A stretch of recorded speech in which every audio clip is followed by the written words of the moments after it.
Warning. The following video is not intended for an audience under the age of 13. Do not watch the video without a guardian or parent present.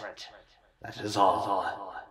Rumble is red, Frenzy is blue, and today we're taking a look at a minor in this toy review. No, not minors in terms of legality. I mean, minors is in terms of people who dig up ore and energon in this circumstance. For God's sake, read the room!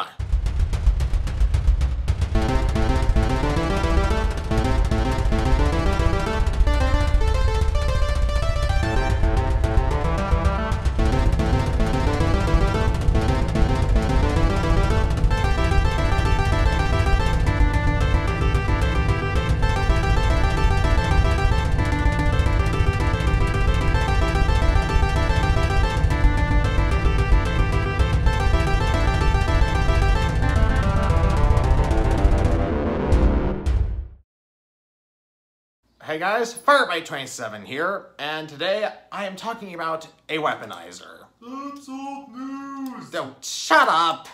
I'm talking about the best weaponizer.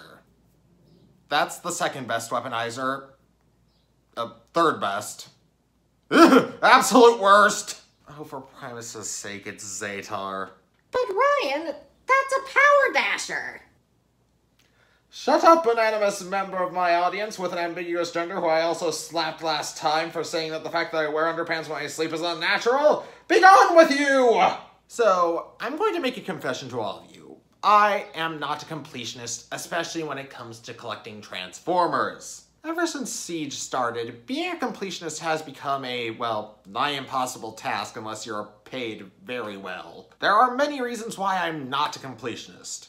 One of them being I don't have a job that, or at least one that provides substantial income yet. For starters, there was the price hike between Power of the Primes to Siege, where every deluxe figure went from being $15 to $20. For starters, we have the fact that after Power of the Primes, the price of every single deluxe went up by $5. And the second thing was, well, there were also some figures that I just blatantly ignored because they were inferior to everything else that was coming out at the time. I'm talking about like Chromia and the Micromaster Rescue Patrol and also the Decepticon repaints of the Race Car Patrol or whatever they were called. These figures either didn't look as good as the others or were confirmed to be worse than the other figures that were released in the same waves. And then we have the third reason why I didn't complete it.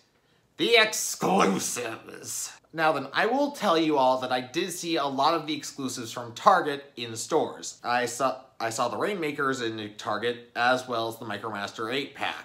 I saw both the Micromaster multi-pack and the Rainmakers in Target. However, I did not see Red Wing because, again, that was a stupid red card exclusive, and whenever I tried to get it on AliExpress, well, either A, it was sold out, or the price was so high that I was not going to buy it. Sorry, but $51 plus shipping is a no-go for me. And then we get to the fact that Walmart never actually stocked any of their exclusives. I know this may not sound like a big deal to some people, but to me, I really wanted to get Sound Blaster because, well, it looked awesome and it had awesome looking red light piping. But no, we don't stock them here because we're terrible to our customers and to our employees. And then we get to the final category of toys I wanted to buy, but I passed them up because I was waiting for them to go on sale, and as a result, missed them altogether. The only figure that actually fits into that category was Astro Train, because unfortunately, I waited for him to go on sale on Amazon, and now he's like $70 with Prime shipping. And the one time that I saw him in Target, I tried to hide him behind a bunch of fucking shockwaves, and the next day when I came back, he was gone. And now, of course, that I've waited so long without getting a job, I don't have enough money to buy that, and sustained me using the Adobe Creative Cloud for the next few months. Ugh. So of course that means I'm gonna have to get a job at Target. But one part of Siege that I completed without fail is the weaponizers. Specifically, I got the main three: Cog, Six Gun, and Brunt. Though I did not acquire them in that order. Now then, if you can think back to my Siege 6-gun review, you will remember me being very, very positive about that figure. However, since then, I have privately retracted every single positive thing that I've said about 6-gun. And, well, it mostly pertains to the articulation, the materials used to construct him, as well as the poor construction. However, the reason I probably didn't realize those flaws were a thing in the video was because I had just gotten it, and, well, I was incredibly biased towards the figure that I had just purchased. But such shall not be the case with Generation Select's Zetar. Why, do you ask?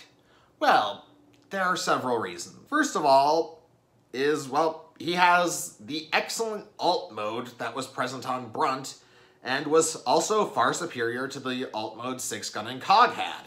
Mind you, 6-gun's alt mode was the worst out of the three, and, well, Cog's was a little flaky here and there. I mean, well, it wasn't anything that remotely resembled the tanks that it claimed to be.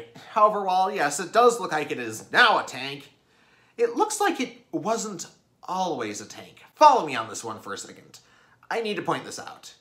Something that always bugged me about Brunt, well, one of several things that bugged me about Brunt that made him, in my opinion, worse than Cog and better than 6-gun, is that, well, while he did look like a tank, it weirdly looked like it wasn't always that way. But then, when I got Zetar and transformed him and replaced the drill on the front, everything clicked into place. I'll cover this more when I get to the weapon modes, but however, in this particular instance, I feel as though Brunt, and by extension Zetar, were initially pieces of mining equipment that were then repurposed into weapons of war. Like I said though, we'll get to that bridge once as we hit his weapon mode. But for now, I think it's safe to say that the drill, and maybe the cannon on top, are a good indicator that it may have been a mining device once. However, if you look at the little tapered bit at the top of the cannon, well, you could almost say that that is, well, a second drill. But, again, we'll circle back to this once we hit the weapon modes, because those kind of look like pieces of mining equipment. However, it is kind of weird that a single piece attached to the front just changes up the entire meaning of this character and the vehicle. It goes from a war machine that looks weirdly incomplete to being a device that has been retooled for war. It kind of gives it a weird storytelling aspect, so to speak. Now that I've shared my weird fan theory with you, I should also cover what else I like about this vehicle mode. That cannon, it gives this vehicle something that I don't often talk about in terms of, well, toys. Its presence. This cannon really lends to the illusion that, well, this figure is actually massive compared to most other deluxes. However, it really isn't. But it still lends to that illusion. And I will say that it is a very creative use of the, well, legs from the robot mode. Another thing that I also like is the color separation. On Brunt it was mostly purple and things tended to blend together here and there, but when it comes to Zetar, his mining vehicle is incredibly well painted. It's got black, yellow, and silver all over, and, well, that really helps distinguish it from Brunt, in that it's got very, very good color separation. However, another detail that gives me some sort of sense of its in-universe purpose is, well, these yellow windows on the side and on the front. If we're taking those in as being in scale with a human, as in a human would stand behind these and look out onto the world, or a Cybertronian would look out onto the world through these windows painted on the figure, then we can assume that this figure is friggin' massive in universe. In my mind, the side windows are like massive. They're just like on the side of an office building, like the entire wall of the office building facing the outside is made of glass. And in this circumstance, that's exactly what these give me the feeling of. Like, they're sort of like crew's quarters or something. I don't know, but it does give me the feeling that this figure in universe would be a massive vehicle. Or some form of troop transport. Maybe it could get like a bunch of Micromasters into it. I don't know. But yes, in addition to the swiveling tank turret and the spinning drill, this thing is really, really cool, and I feel as though it's a major improvement over Brunt. despite the fact that it's basically identical save for one part. If the cannon was absent, then possibly in universe, these little clips could have been used to store rubble or ore or even energon that would then be driven back to a refining plant or a dumping ground. However, if we didn't have the tank cannon, then, well, the robot definitely wouldn't have any legs to stand on.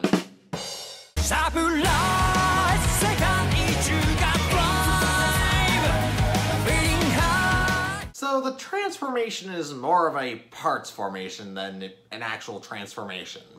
You're basically just taking it apart and then rebuilding it like a stack of Lego bricks. In a weird way, it kind of reminds me of the alternate builds that Lego Magazine used to put in their issues and also used to promote in the pamphlets of figures like an Exoforce. They generally would promote an alternate way of configuring the parts, and well, that's basically what this is in a weird way. And here I present all of you with Generations GoBots Screwhead. Wait, no, Power Dasher Zetar, that's what I mean. Or is it Zetar? I don't know. Now then, just like Zetar's vehicle mode, color separation in robot mode is much better than it was on Brunt. Though, there are a few design contradictions like the extremely thin waist and, well, the backpack jutting down to the sides that really should look bad, but honestly, they actually look pretty good. The thing that saves Zetar from falling into the same trap that Brunt fell into with his, well, frankly heinous color separation, or lack thereof, is, well, the silver and black paint on the yellow bits. If it weren't for these absolutely gorgeous bits of black and silver on the yellow parts, well, then it wouldn't look nearly half as good as it does. Mind you, the one part that doesn't follow this trend and really bugs me for it is, well, the bottom half of the leg is. Unfortunately, these are molded entirely in yellow without any color breakup.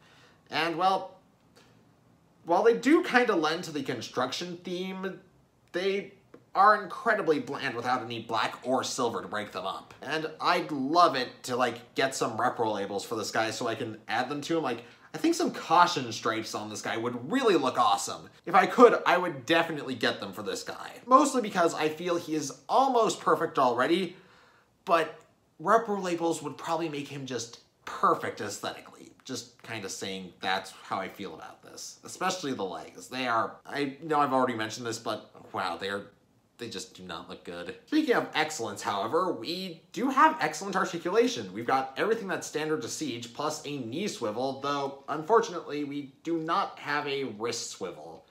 But come on, it's a claw. Adding a swivel there would have been a bit awkward, we'll say. Though, fortunately, he does come with a port here on the side of his arm, which does allow you to mount the gun that he comes with. Which, speaking of weapons... Now that I have separated him down into his components, let's do the official loadouts of this figure's weapon mode. Starting with the Demolition loadout. Yeah, Bobby Lou. Now then, here we have the Demolition loadout. Presented, of course, by Siege Impactor. Now then, between the two official loadouts you are presented in the instructions, I find this one to be the less practical of the two. The first complaint I have is that in the official instructions, this shield doesn't go anywhere that's practical, so I just stick it on the back here. Then my second complaint, which is slightly more valid, is that, well, you're supposed to use the claws on the feet, and, well, I've never actually liked how this looks for any of the weaponizers. Even Cog, who does it the best, I really don't like. All of the figures in the Siege line have really awkward placement in terms of the peg ports on their feet, so it ends up looking really dumb whenever they use these as shoes. Impactor is an excellent example because, well, I can never get him to go flat-footed with these things, so I guess if I did this, maybe, just a second. And my third problem, which is my most valid, is that, well... yeah, if the figure that uses this loadout has incredibly loose knees, well, your chances of getting it to stand up straight are going to be the first thing that the loadout demolishes. Unless, of course, if your figure's QC made it so that those chances arrived pre-demolished. You're the next Okay, now this loadout I actually like. Mostly because, well, it again contributes to my thoughts that this figure was initially a mining vehicle on Cybertron before the war forced it into a tank. But again, this loadout is not without its problems, even though I really like it. Now then, this loadout definitely lends credence to my theory that at one point this vehicle could have been a mining vehicle. For example, we've got the claws, which could have been used to scrape away at dirt. We've also got the drill here, and, well, this could also function as a drill, as I mentioned. The shield doesn't serve any purpose in this mode either, but at the same time, it could conceivably serve a purpose in mining. Yes, I do prefer this loadout to the demolition loadout. Now then, to continue lending credence to my theory that this figure could have been used for mining at one point, we have the claw weapons. You get 2 of these, and, well, you could conceivably use them for digging up or rubble. Next up, we have this big bit that forms the chest.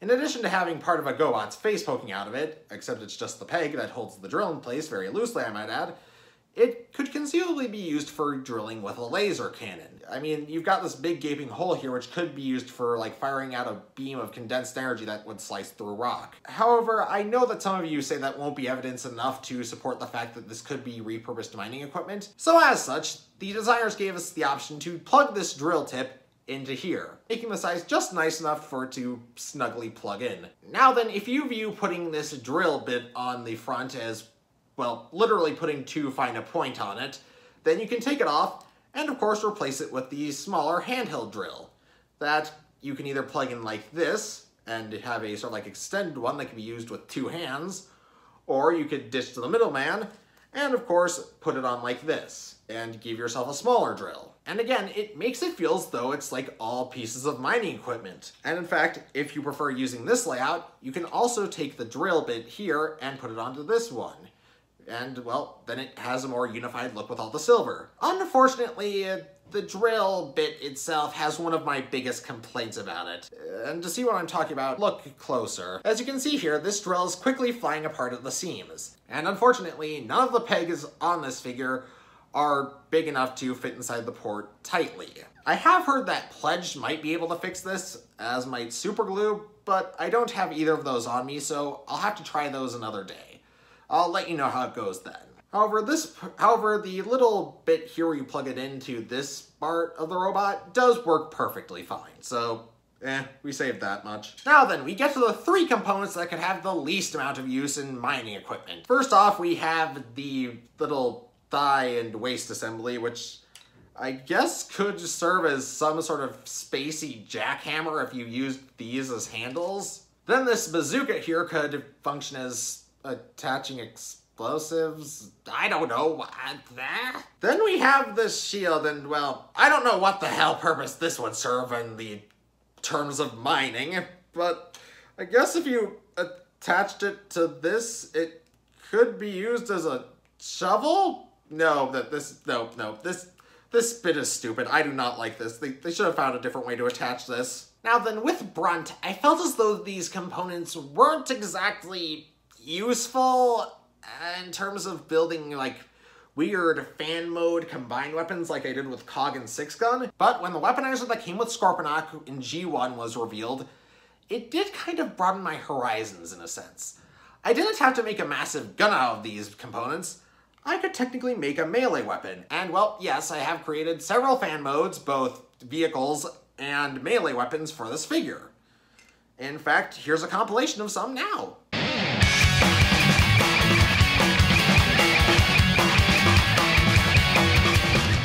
But then we have my magnum opus in terms of these fan mode weapons. One so large and intimidating, no figure can hope to hold it inside of my light box. A weapon so large that it cannot be practically held by anything other than Titans, leaders, and the odd Voyager, and possibly commanders. This weapon deserves no other name than that which I have given it, and that name is the Absolute Unit. What is this? Your worst nightmare, butthorn! Now, in order to build the absolute unit, you will need to build the bazooka, but make sure when you're building it to leave the leg with the peg facing backwards, facing upright towards the sky. Next, we're going to take this bit here, keep it transformed as though it was going into vehicle mode, and plug that into the top. Make sure it faces this direction. Next, we will take the claws and we will attach them to the sides like so. Just make sure that the bit with the peg is facing forward when you build it. And make sure that the windows here are facing forwards. Next up, we shall take the waist assembly and we shall then proceed to unfurl it like this until it's completely straight. Plug it into the top here and plug the drill on top of that. I know this is looking ridiculous already, but try and follow along. Next up, we will take the shield thingy and use this middle peg here to plug it into the back of this bottom leg. After that, we will then take this little cone from the minigun and plug it into the bottom here, and then we will take this remaining piece here and plug it into the side. Make sure that the peg is facing down so your figure can hold it. And as such, you have now completed the absolute unit. And yeah, this is why I said it shouldn't be used by anything under a leader class figure. It is massive! I will admit that when I was making this, the shield and the leg assembly were a last-minute attachment. I just had to use all the pieces on it somehow. However, if Brunt is the only copy of this mold available in your area, you can take the legs and fold them back like so, and plug them on top. Bam. You can now make a different version of it. It looks a lot dumber without the drill on top. And for all intents and purposes, I like to just remove the shield and the legs entirely, and just keep it with the claw and the drills facing upwards. But yes, this is a massive spear weapon that, well, is exactly what I called it. An absolute unit when compared to the rest of the Transformer. But would I recommend that you get Zetar? Is he available anywhere where you can purchase him? Is he overpriced? And the answer to that question is yes, you should get him. He is the best version of this mold out there. And well, Amazon currently has him for around $24 or $25. I can't remember the last time I checked. But essentially, I'd suggest getting him for just the $20. He's really good, but the extra part and the new head and, well, the extra paint isn't worth $4 or $5 extra. But Zetar, and by extension Brunt, have great articulation, tons of playability with their weapon modes and combining them into fan modes, and well, it's great to have Brunt around as like a army building figure, but all in all, it's a great figure that I think you'd have fun with. And before I end the video, I must of course give a lot of shout-outs that I've unfortunately racked up over these past few months. And I'm really incredibly, terribly sorry for, well, sleeping on all of these thank debts, but, well, here we go. Now then, to kick off this list of long overdue thank yous and apologies, we have, of course, my friend and pal, Silverfoil, who's, well, just a really good guy, and, well, he's given me more shoutouts than I really logically deserve. So, yeah, I still owe you, buddy. Thank you so much. Next, after that, we have a long overdue shoutout to Kato's Collection. Mostly because, well, a month or a few weeks ago, he gave me a shoutout during one of his unboxing live streams. So, thank you, Kato. Please, check out his channel. He is amazing! Next up, I have to give thanks, of course, to the Rejecticons. Next up, I have to give thanks to the rest of the Rejecticons. Sardo Numsa, Larkin's Lair, Inu Tabi, and, of course, the man who introduced me to all of them, Patriot Prime Reviews.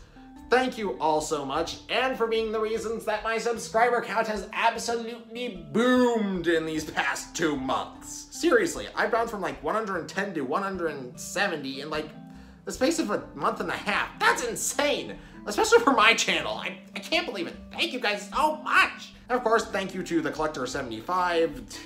Seriously can't believe you subscribed to my channel considering, well, how much bigger yours is. But I'm not here to compare sizes in terms of channels. Next up, I have a massive thank you and apology for Derek, aka Autocorrect Primer, and Nikki for letting me onto their streams, and, well, for what happened last week. I'd love to elaborate more on that, but unfortunately those videos have been deleted, so I can't do that. But at the same time, thank you both for allowing me on your live streams in the past, and again, apologies for the trouble I caused you last Wednesday. Now then, most of you probably haven't noticed yet that I have a new profile picture, so, well, I owe a shout out to the person who made me that. The Twitter user who drew me that picture of my OC Tyrannus is the Twitter user at Jomo _capital K lowercase I uppercase N. Boy, she thick! I will admit there were a few liberties that you took with the design, but it's still, my initial drawing doesn't even come close to holding a candle to your drawing of her. Thank you so much. That was well worth the month-long wait for it. Thank you. Just thank you so much. But yeah, I have a Twitter! Yay! Yeah, I hate to plug like a bunch of my media accounts, but I do have a Twitter. It's at Tarian _the_Toa. Go and follow me there if you want to see me occasionally post art and updates on my progress on the videos, as well as retweet the work of a bunch of other people who are more talented than I ever could become. And also, I have a Ko-fi page where you guys can make an anonymous donation to my channel. Please don't if you're not in a position where you can do that and not risk your financial security, but if you do that, then know from the bottom of my heart that I am not worthy and that, well, it is invaluable to me. I'm not sure about what I can do with Ko-fi yet, but I'm sure I can work out, like, some sketches we can, like, I can, like, do stuff like maybe sketch out characters that you guys want me to make? Maybe?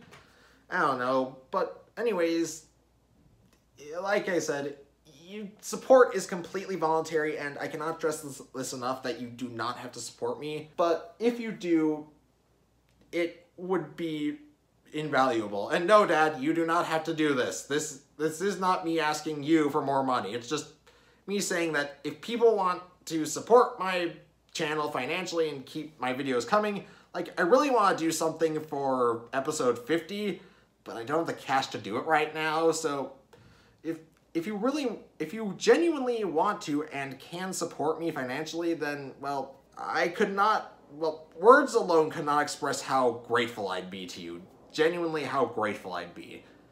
And no, I'm not expecting anyone to support me. I'm just saying, if you want to, you can. And I'd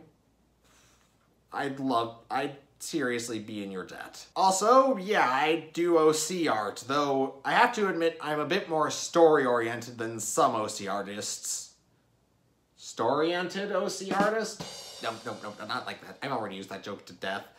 But if you want to draw pictures of my characters and sort of like share them with me so I can like put them at the end of videos and show them off to other people and get your channel or Twitter promoted, then, well, you can find all of my OCs on Toy House. And the link to my Toy House page will be in the description, along with every single other YouTube channel that I've shouted out in this video, as well as my Ko-fi page and my Twitter. So, links to all of that will be in the description, like you do.